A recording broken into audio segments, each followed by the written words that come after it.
Existe um padrão estranho na história da arte. Mulheres que morrem jovens tornam-se eternas. Mulheres que sofrem tornam-se belas. E mulheres que se autodestroem tornam-se lendas. Mas e as mulheres que sobrevivem? Essas tornam-se incómodas. A cultura não lamenta apenas certas mulheres, ela consome-as. A morte feminina não é apenas uma tragédia, é narrativa. E é essa a narrativa que se repete há séculos. Olá a todos, o meu nome é Beatriz, ou Bia ou Tis, e hoje vamos falar sobre a cultura trágica de uma musa, a cultura trágica da feminilidade e a cultura trágica que nos foi impostas ao ser mulher. Então venham aí.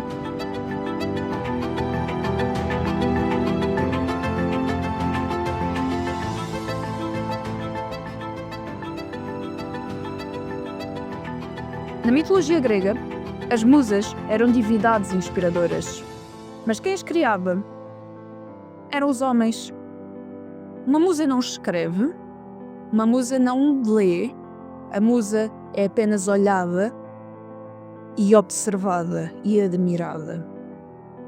A mulher ideal era bela, silenciosa, etérea, próxima da morte. Na literatura vemos isso em Ofélia, de William Shakespeare. Ela enlouquece, ela afoga-se e torna-se apenas uma imagem.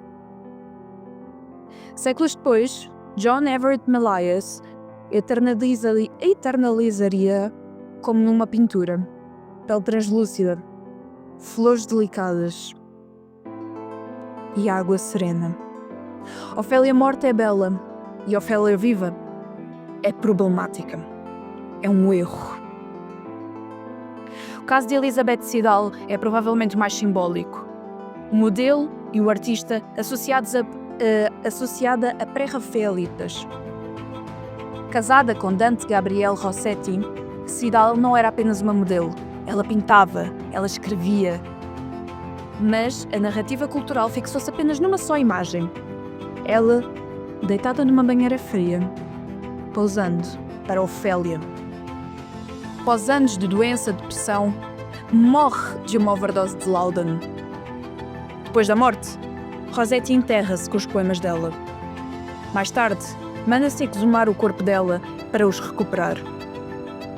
O gesto é teatral, romântico, macabro, sinistro e transforma Siddal numa lenda trágica.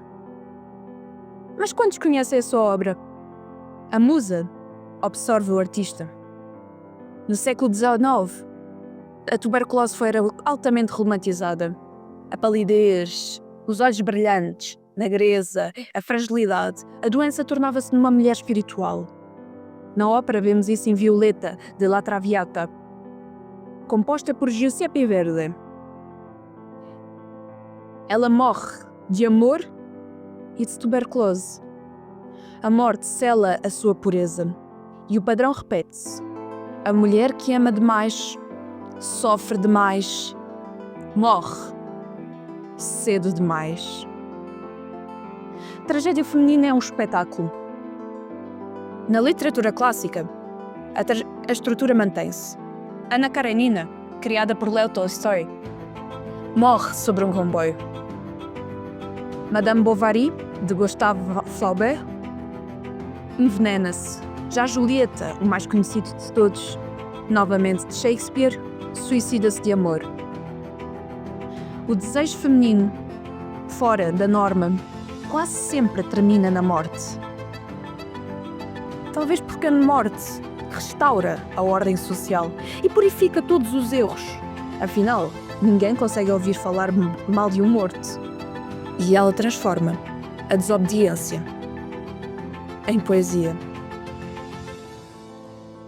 A mulher desejada é perigosa e a mulher que morre é bela.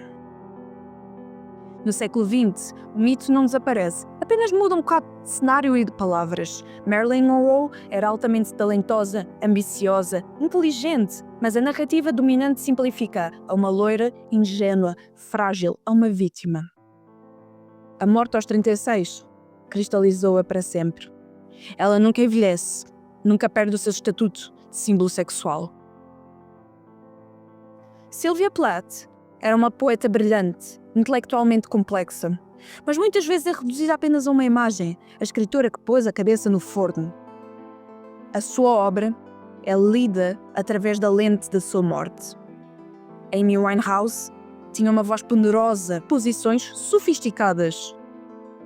Mas o público consome a queda, o vício, o colapso, e a sua morte tornou-se numa estética meio sad girl e intensificou-se. Hoje, a musa trágica vive através das redes sociais. A estética é reconhecível, uma maquiagem borrada, um cigarro, poesia minimalista, referências à depressão.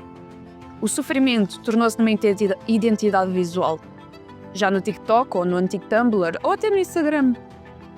Existe talvez um estranho, quase que um desejo inconsciente de performar uma fragilidade. Porque a cultura ainda valida apenas as mulheres através da sua dor. Enquanto isso, as mulheres assertivas são chamadas de agressivas, as mulheres ambiciosas são frias e as mulheres mais felizes são superficiais e fúteis. Mas e as mulheres tristes? Essas são profundas e têm cabeça. São homens. O culto às musas trágicas serve para neutralizar as mulheres complexas. Serve para transformar o sofrimento em entretenimento. Serve para controlar uma narrativa feminina e serve para evitar lidar com mulheres vivas que mudam e exigem espaço. Uma mulher morta não se contradiz, não envelhece e não desafia, ela é segura, porque ela não tem escolha. Talvez o problema nunca tenha sido a tragédia, mas sim o facto de que a cultura preferiu as mulheres belas e mortas às mulheres reais e vivas. E se começássemos a celebrar as mulheres que envelhecem, as mulheres que sobrevivem, as mulheres que se reinventam, talvez a verdadeira revolução estética seja nada mais nada menos que recusar transformar a sua própria dor, muito feminina, em um espetáculo. E finalmente, começaremos a separar a arte da autodestruição. Talvez o mais radical nem seja morrer jovem. Talvez o radical mesmo seja continuar viva.